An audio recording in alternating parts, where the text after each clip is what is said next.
আমরা নবম শ্রেণীর ত্রিভুজ ও চতুর্ভুজের পরিসীমা ও ক্ষেত্রফল এই অধ্যায়টি আলোচনা করব, যেটা আমাদের পরিমিতি আন্ডারে পড়ছে। এখানে দেখো আমাদের ত্রিভুজ রয়েছে এবং চতুর্ভুজ রয়েছে। প্রথমত রয়েছে ত্রিভুজ, ত্রিভুজের পরিসীমা ক্ষেত্রফল, এবং ত্রিভুজের মধ্যে আমাদের এই পাঁচখানা যে ত্রিভুজ রয়েছে এই পাঁচখানা ত্রিভুজের আমাদের পরিসীমা এবং ক্ষেত্রফল দেখব। প্রথমত দেখব আমরা সমবাহু ত্রিভুজ, তারপর সমদ্বিবাহু ত্রিভুজ, সমকোণী ত্রিভুজ, সমকোণী সমদ্বিবাহু ত্রিভুজ এবং সর্বশেষ বিষমবাহু ত্রিভুজ। এবং পরবর্তীতে আমরা চতুর্ভুজের পরিসীমা ক্ষেত্রফল নিয়ে আলোচনা করব। চতুর্ভুজের মধ্যে কোনগুলোকে আমরা আলোচনা করব? আয়তক্ষেত্র, বর্গক্ষেত্র, রম্বস, সামান্তরিক, ট্র্যাপিজিয়াম এবং সমদ্বিবাহু ট্র্যাপিজিয়াম। প্রতিটির আমরা পরিসীমা এবং তাদের ক্ষেত্রফল নির্ণয় করব। আমরা সমবাহু ত্রিভুজের পরিসীমা, উচ্চতা এবং ক্ষেত্রফল আলোচনা করব। সমবাহু ত্রিভুজ কাকে বলা হয়? আমরা জানি যে ত্রিভুজের তিনটি বাহুর দৈর্ঘ্য সমান তাকে বলা হয় আমাদের সমবাহু ত্রিভুজ। তাহলে দেখো আমরা একটা ত্রিভুজ অঙ্কন করেছি, এ বি সি একটি সমবাহু ত্রিভুজ। তাহলে এই সমবাহু ত্রিভুজের এ বি বাহুর দৈর্ঘ্য যা হবে বিসি বাহুর দৈর্ঘ্য তাই হবে এবং সি এ বাহুর দৈর্ঘ্য তাই হবে। যদি আমরা বলি যে এ বি বাহুর দৈর্ঘ্য এক্স, তাহলে বিসি বাহুর দৈর্ঘ্য এক্স হবে এবং সি এ বাহুর দৈর্ঘ্য এক্স হবে। যে মনে করি সমবাহু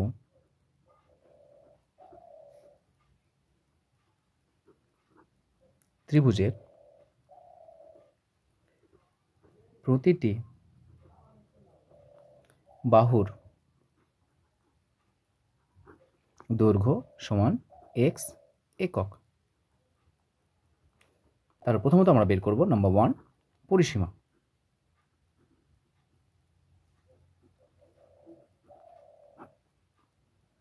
পরিসীমা বলতে কি বোঝায়? পরিসীমা হলো যে কোনো জ্যামিতিক চিত্রের তার যে বাউন্ডারি, সেই বাউন্ডারির সমষ্টিগুলো হচ্ছে আমাদের পরিসীমা।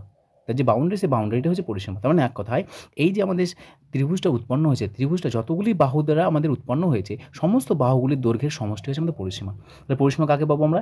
এ বি পাবো, বিসি পাবো এবং সি এ পাবো। তার মানে এক কথায় পরিসীমা A B plus B C plus C A. তাহলে এ বি বলতে দৈর্ঘ্য কত? এক্স। বিসির দৈর্ঘ্য কত? এক্স। এবং সি এর দৈর্ঘ্য কত হচ্ছে এক্স। তার মানে এখানে আমরা যোগগুলো কত পাচ্ছি? 3x। যেহেতু এটা আমাদের দৈর্ঘ্য সেই জন্য আমাদের একক হলো 3x একক। তাহলে পরিসীমা কত হলাম? 3x। তার মানে সবগুলো সমষ্টি। তার মানে কটা বাহু রয়েছে? 3টি বাহু আছে। 3টি বাহু যেহেতু এক্স সেই জন্য আমাদের পরিসীমা হলো 3x একক। তাহলে সমবাহু ত্রিভুজের পরিসীমার ফর্মুলা হচ্ছে যদি বাহুর দৈর্ঘ্য এক্স হয় তাহলে পরিসীমা হবে 3x একক। নাম্বার 2 উচ্চতা।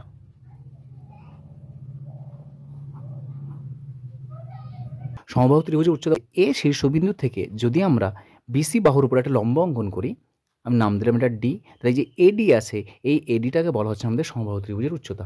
এবং সমবাহু ত্রিভুজের উচ্চতা এডি এর সূত্র হচ্ছে আমাদের √3/2 ইন্টু বাহুর দৈর্ঘ্য।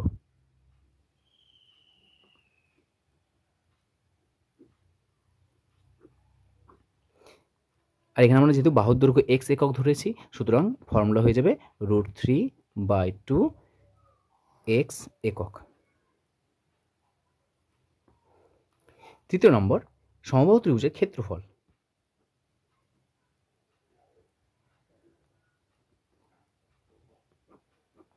সমবাহু ত্রিভুজের ক্ষেত্রফলের ফর্মুলা কি? সমবাহু ত্রিভুজের ক্ষেত্রফল বলতে আমাদের এই যে সাদা অংশ টোটালটা আছে, ভেতরে যে সাদা অংশ, এই টোটাল সাদা অংশটাকে বলা হচ্ছে আমাদের ক্ষেত্রফল। তাহলে ক্ষেত্রফলের ফর্মুলা হয় আমাদের √3/4 ইন্টু বাহুর দৈর্ঘ্য তার হোল স্কোয়ার। সো ফর্মুলা হয়ে যাবে √3/4, বাহু যেহেতু আমরা এক্স ধরছি সো এক্স স্কোয়ার। যেহেতু ক্ষেত্রফলের ফর্মুলা কত হবে? এটা একক হচ্ছে আমাদের বর্গ একক। তাহলে আমরা একটা সমবাহু ত্রিভুজের যদি বাহুর দৈর্ঘ্য এক্স হয় তাহলে সেই সমবাহু ত্রিভুজের পরিসীমার মান হবে 3x একক, উচ্চতা হবে √3/2 একক এবং ক্ষেত্রফল হবে √3/4 ইন্টু এক্স স্কোয়ার বর্গ একক। এবার আমরা একটা প্রবলেম নিয়ে আমরা এই পরিসীমা, উচ্চতা এবং ক্ষেত্রফলটা নির্ণয় করব।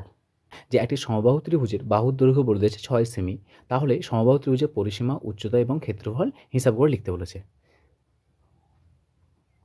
আমাদের এই সমবাহু ত্রিভুজ, সেই সমবাহু ত্রিভুজে আমাদের কী বলে দেওয়া আছে? প্রতিটি বাহুর দৈর্ঘ্য 6 সেমি বলে দেওয়া আছে।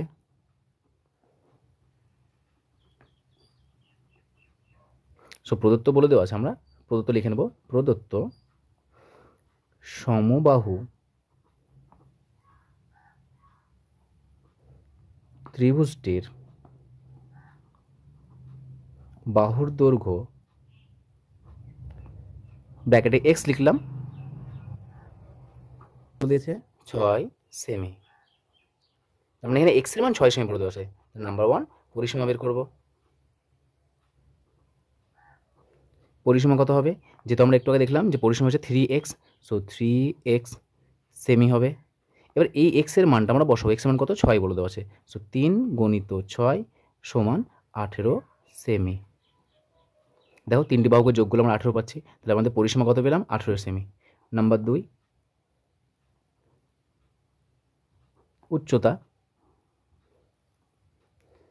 উচ্চতা সমান ফর্মুলা জানি যে √3/2 ইন্টু বাহু। মান বসাবো।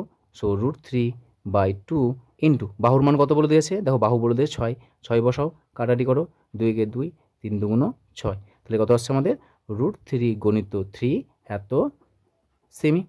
সবসময় যখন সংখ্যাগুলো লিখবো প্রথমে মূলদের সংখ্যাকে আগে লিখবো, তারপরে অমূলদের সংখ্যাকে লিখবো। তারপর প্রথমে আসবে 3√3 সেমি।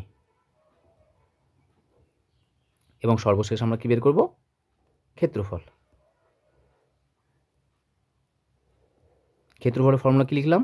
√3/4 ইন্টু বাহু স্কোয়ার। মান বসাও।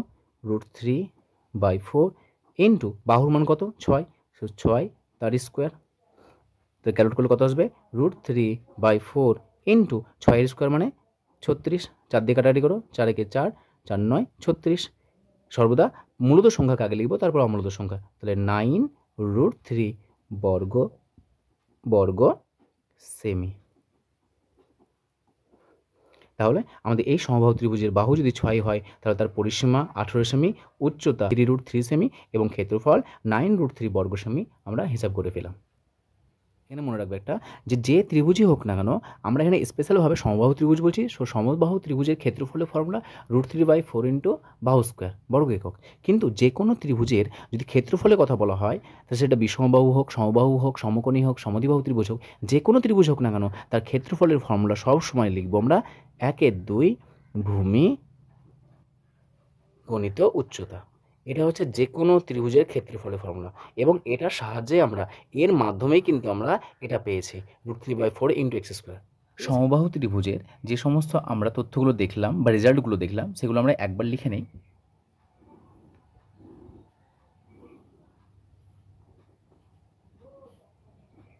সো এবিসি সমবাহু ত্রিভুজের আমরা প্রথমে কি পেলাম? পরিসীমা। যদি বাহুর দৈর্ঘ্য আমাদের এক্স হয় তাহলে পরিসীমা কত পেলাম? তিনটি বাহু সমষ্টি 3x একক। দ্বিতীয় নম্বর পেলাম উচ্চতা। উচ্চতা কত পেলাম? উচ্চতা হচ্ছে আমাদের এডি। এই উচ্চতা আমরা এডি এর মান পেলাম √3/2 ইন্টু এক্স এত একক। 3 নম্বর পেলাম ক্ষেত্রফল। ক্ষেত্রফল কত পেয়েছি? √3/4 ইন্টু বাহু স্কোয়ার এত বর্গ একক। এবং 4 নম্বর আরেকটা শর্ত মনে রাখবে যে সমবাহু ত্রিভুজের শীর্ষবিন্দু থেকে যদি আমরা যে লম্বটা অঙ্কন করেছি, শীর্ষবিন্দু থেকে যে আমরা লম্ব অঙ্কন করেছি সেই লম্ব সর্বদা কী করবে? আমাদের এই যে ভূমি আছে সেই ভূমিকে সমান 2 ভাগে ভাগ করবে। অর্থাৎ এই টোটালটার মান যা হবে এই বিডি এর মান তার অর্ধেক হবে, একইভাবে ডিসি এর মান তার অর্ধেক হবে। অর্থাৎ এই টোটালটা যদি আমাদের ধরে নাও এক্স বললাম বাহু দৈর্ঘ্য, তাহলে এক্স যদি বাহু দৈর্ঘ্য হয় তাহলে এইটুকুর দৈর্ঘ্য হবে আমাদের x/2। অনুরূপভাবে এইটুকুর দৈর্ঘ্য হবে আমাদের x/2। সো এটা মনে রাখবে যে কোনো সমবাহু ত্রিভুজের যে কোনো সমবাহু ত্রিভুজের শীর্ষবিন্দু থেকে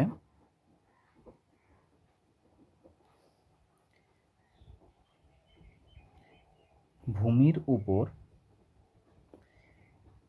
লম্ব অঙ্কন করা হলে ওই লম্ব বা উচ্চতা বলতে পারি, উচ্চতা ভূমিকে সমদ্বিখণ্ডিত করবে।